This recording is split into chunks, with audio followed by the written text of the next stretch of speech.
Hey beautiful people, welcome back to my channel. My name is Fanny Nams and I'm a Cameroon YouTuber and content creator based in the United Kingdom. If this is your first time stopping by, please do not make it your last by clicking on the subscribe button and the notification bell down below so you can be notified whenever I post a new video. And if you are a returning subscriber, thank you for always coming back. You are the real MVP. All right, so without further ado, from the title you guys already know what this video is about. I know it's high time because most people who want to move to the UK to study as international students, this September intake, I think by now you should have already gotten your visa or you're just awaiting the decision, okay? But regardless, it's never too late. So but for those who have already gotten their visas, even if you're like looking for where to live and everything, I got you. Say less, okay? Say less. How to find accommodation as an international student who is still planning to come to the UK. You understand? You are not in the UK, you don't have like maybe inside information, you really don't know how the process is, you don't know what to do, you don't know how to start. Even if you know how to start but you are confused on certain things, I am here for you. I'm here for you. This is why this video is here. So yeah, let's just get right into this video. So there are things you have to note when you are looking for an accommodation as a student. First of all, you have to take note of if their house is bills inclusive or not. And secondly, you have to check if the accommodation requires council tax or it doesn't require council tax. If the accommodation requires a deposit or not. When I say a deposit, it can be like in different ways, because most houses you don't just say you want this house and then they just hold it and like, okay, this person says he or she wants this house and they leave it for you. No, the deposit you are supposed to pay is like the holding deposit. What is going to give these people that idea that okay, this person is actually interested, you have paid something. And usually it's not supposed to be more than £200, £300 maximum. That's what you are supposed to pay. So if you have someone telling you, oh, you're supposed to pay £800, £900, £600, £700, please do not go for it. Do not fall for that, because you are not supposed to pay that amount, especially if you are not yet in the UK. Please do not fall for it. And also look out for the location of the accommodation. Be very mindful, you're still a student. You don't know when you are going to get a job to support your movement and everything, so you don't want to find a place that is so far from the city center. The city center is basically where everything happens. So imagine if the accommodation is so far from the city center or it's actually so far from your university, it's going to like be so difficult. So bear in mind, you want to be where everything happens, even though not everything, but where there is life.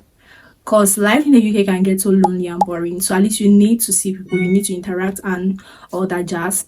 And also next to your university, even though not very close, but that kind of like, okay, there's a class in like an hour and you're waking up. There's a class at 8 a.m. and you're waking up by like 7. That's fine, but you should not have a class by 8 a.m. and you're waking up. You're supposed to wake up by like 5 just to get ready to go to school. That's going to be a stretch and you're going to struggle a lot.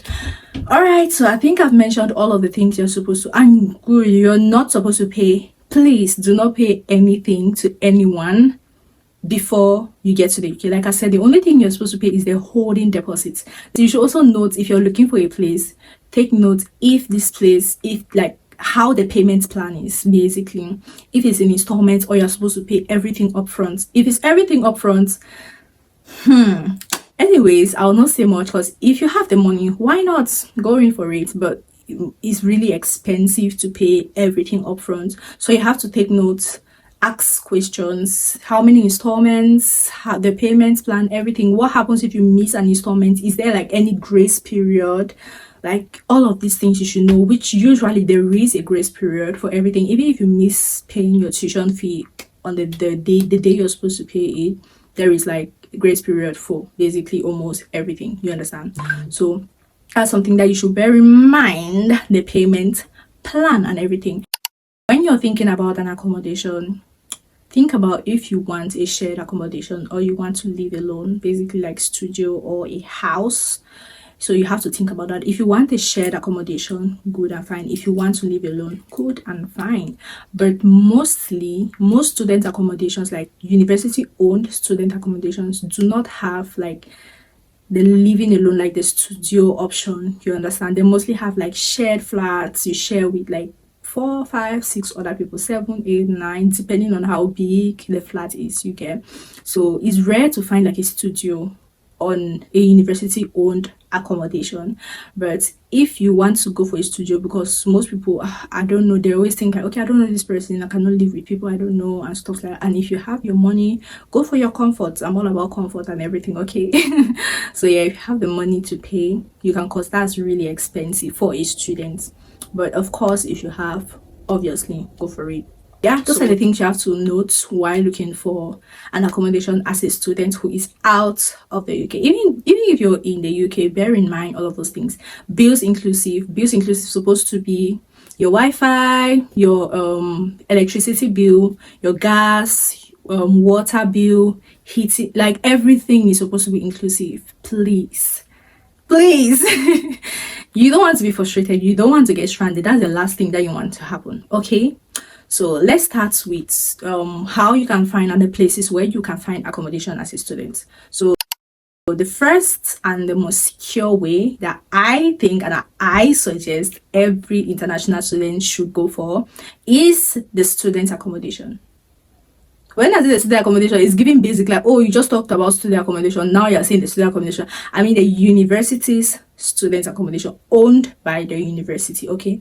I feel like that's the most easiest way. There is less paperwork, there is less panic, there is less a lot of things, you understand? So it's just you going on your university website, scrolling, go to accommodations, you select the accommodation that you want. If you want a standard, you have to share a bathroom. If you want an ensuite, you have your bathroom. If you want a premium ensuite, like there are just levels. You just have to read and take note of every picture that you see, okay? Especially if you don't have anyone in the UK, please go for a student accommodation. This is very, very safe and secure.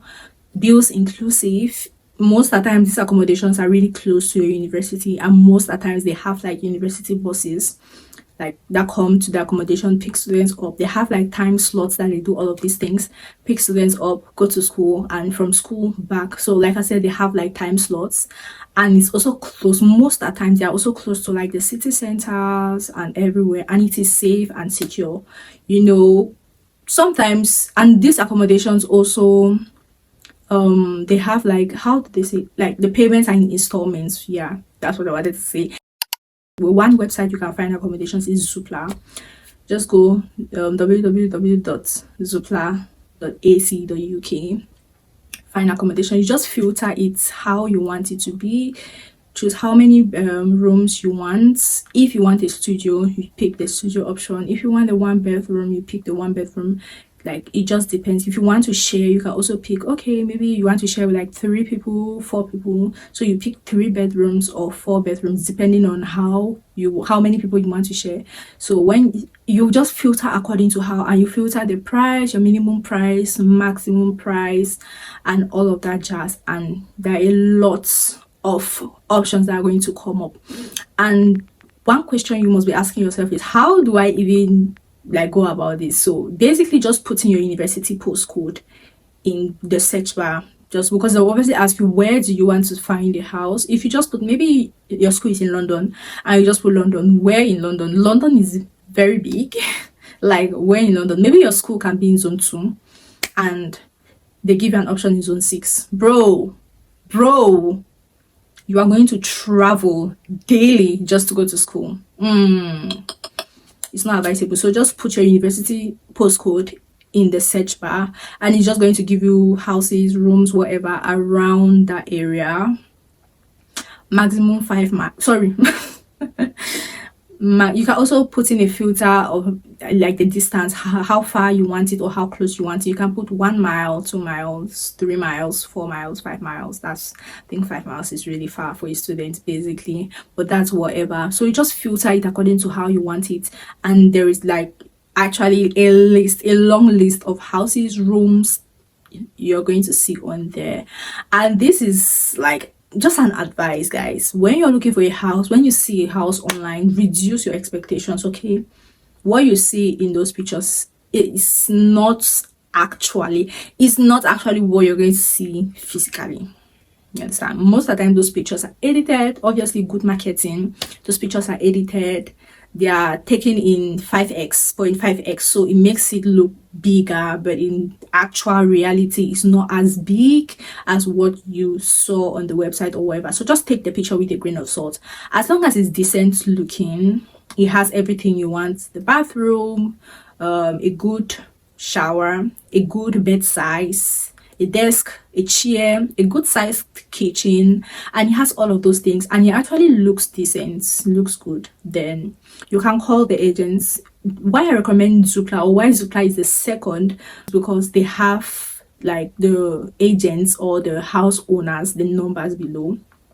Most of other websites do not really have. You have to message them or email them, and messaging and emails can take long before they see it. But if you call upfront, they pick immediately, and just tell them, oh, I saw this house at this place, just like describe the house, because most of these people are agents and they deal with a lot of houses. So just describe the house to them and say, okay, you are not in the UK yet, okay, but if you have someone in the UK, you can ask the person to go and view this house for you. If not, and if you feel like, okay, you really want the house, you can request for like a video on like what actual video, live, someone talking and showing you how it is, or you can request for like a video call. I don't know how that works though. I don't know if people do accept, but I heard it's rare, but I heard it actually works. You can request for a video call while the agent is on site, like showing you around the house, and then you start your process as a student. If you are not going for the university's owned accommodation, there are a lot of things you have to do. You have to provide references, you have to provide guarantors, and all of a guarantor is basically someone who can sit in for you, because you're a student, you are not earning a certain amount, so they want someone who can sit in for you. Like, okay, if you don't pay maybe this month, they can go to that person. The person is actually responsible for you in every like payments missed period, or you guys get the point. You get what I'm trying to say. So that's who a guarantor is. You have to provide a guarantor. Sometimes they ask for 2 guarantors. Like, that's crazy. Like, you still need to provide a guarantor as a student. It's a requirement. Most houses ask for a guarantor. Very few do not ask for a guarantor, but majority of houses ask for a guarantor. So you have to provide a guarantor, and there are websites that, or their agents and their people who like, they know that most students coming to the UK don't know anybody, so they're like, there are websites that you can apply to find a guarantor or something, and basically they just assign you to someone who you can give the person's details to the agents, the house agents, and yeah, they'll send an email to the person will fill the information, sign the contracts, the guarantor's contract, and then you move forward with your process. Like I said, a lot of paperwork, sign things, read things, sign, read, sign. Oh my gosh, I just want a house, I just want somewhere to crash. Why do I need to sign 600? Like why do I need to read, sign? Like, oh my gosh, it's a lot. But anyways, one thing about Zoopla, they have pretty new houses, like recent, newly built houses, good looking houses, decent looking houses. The next website that you should check, you should look out, is Spare Room. Spare Room has fair enough houses too, like decent looking houses and everything. But and to find a house is basically the same procedure that I told you guys concerning Zoopla. Filter, just use filters how you want it. Play around the filter. Look, okay, if you want a studio, how much does it cost? If you go for a 1 bed, how much does it cost? If you go for 2 beds, how much does it cost? Like, you understand? Normally a studio and a 1 bed, there is really no much of a difference. You get, there is no much of a difference, so you just have to go with what you want and things like that. Filter your search basically. And but the only thing about Spare Room is that you don't get to call these agents or these house owners upfront. You have to send messages, and the ghosts, be prepared, be ready to get ghosted. And most often, guys, I'm sorry to say this, but most often you will see under the description, the house description, you see no students, no students, no students. Like basically they just want working professionals, they don't want students, no students, no students, no students. So it's hard, it's difficult to get like students have suffered. It's hard. So you obviously see no students, no students. You see a good looking house, something that you really want, but you check the description, no students, no students, not available for students, and all of that jazz. So obviously you cannot apply for that one.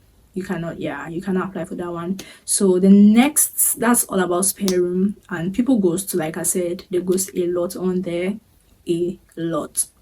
Yeah, I have messages that's still pending from like 3 months, a month ago, June, July. So yeah, and it's not that kind of ghosting that okay, they have not read the message, it's showing blue ticks, but yeah.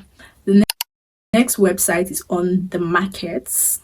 Yeah, I really have not used this website, but I heard it's good. I know someone who has used it. There are good decent houses on there.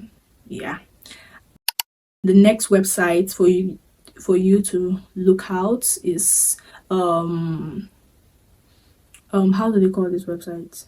Rightmove, guys. I don't recommend Rightmove. I'm sorry, but I really don't recommend Rightmove. I feel like you should just focus on the other ones that I'm going to mention. Rightmove has very old houses. This is like one of the first housing websites in the UK. It has like the landlords or agents, they don't update the rooms, and it just looks very somehow to me. It's organized, like, yeah.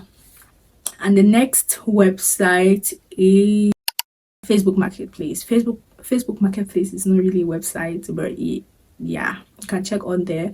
But the downside of Facebook is that there are a lot of scams that happen there. You pay money and the person is nowhere to be found. So please, like I said, please do not pay any money to anyone unless it is the holding deposit until you get to the UK. Please, I beg you. If not, you might get scammed. So the next website is, you can check on Amber Students. Definitely check Amber Students. Amber Student has the best services in my opinion for like off campus accommodation, like non-university owned. They have really good houses anywhere you want. There is a house there, good houses, decent looking for students, everything you want. A reception, a gym, like they have really good houses. So you can check on amberstudents.com. You check for houses on there. And is there any other website I'm missing? If there's any other website I'm missing, I'm just going to leave the link on the screen or in the description. Guys, you just check the description. I'll put all of these links in the description, so just go through and click, and yeah. So after watching this video, I want to assume that you know how to get your accommodation right now as a student, and yeah, just go for it. Okay, I'm so happy that you have gotten to this stage. We have gone through this together, from telling you guys how to find a school to telling you guys how to apply for your visa and everything. Now you have your visa. What's the next step? Your accommodation. And so we are sorting out the basics, and I'm happy that I'm able to like carry you guys along, like tell you guys what to do, because it's actually frustrating when you don't have any idea, you don't know what to do, you don't know where to start. I've gone through it and it's stressful, it's frustrating. So that's why I'm here for you guys as your online big sister. You guys don't thank me enough, and the only thank you I want is for you to subscribe, like my videos, comment and share, tell a friend to tell a friend to tell a friend. Okay, and yeah, I think about finding an accommodation as a student, that's all you have to know. And one last tip I'm going to give you guys is that if you are going for an off campus, that's the non-university owned accommodation, you have to bear in mind how long you're supposed to they require for you to live in the accommodation. Note how long the resident wants you to live there. 6 months, even 6 months is actually small. I feel like it should just take like a year, as long as the house looks decent and it's something you can live the long term, except you have very malicious housemates. If you are going with the shared option, if you have very crazy housemates, then that's when I can say okay, you can leave. If not, I feel like yeah, stay for a year. I wish you guys good luck in your house hunting journey. It is stressful, it is studious, and it's expensive, but we have come too far to give up now. Okay, so I wish you guys all the best. If you have any questions, any worries, or anything, feel free to email me. You guys have been emailing me. A couple of people have emailed me. I'll feel free to send me a DM on Instagram or on TikTok. No, preferably Instagram. Please, preferably Instagram, or you send me an email and I will waste no time. I'll respond to you. Okay, I'm going to see you guys in the next video. Please do not forget to like, share, comment, and subscribe. Okay, subscribe, if not for anything, for the fact that I'm a fine babe, right? Just for that fact that I'm a fine babe, subscribe. Like, it costs nothing, guys. It costs nothing, £0. So yeah, see you guys in the next video. Bye.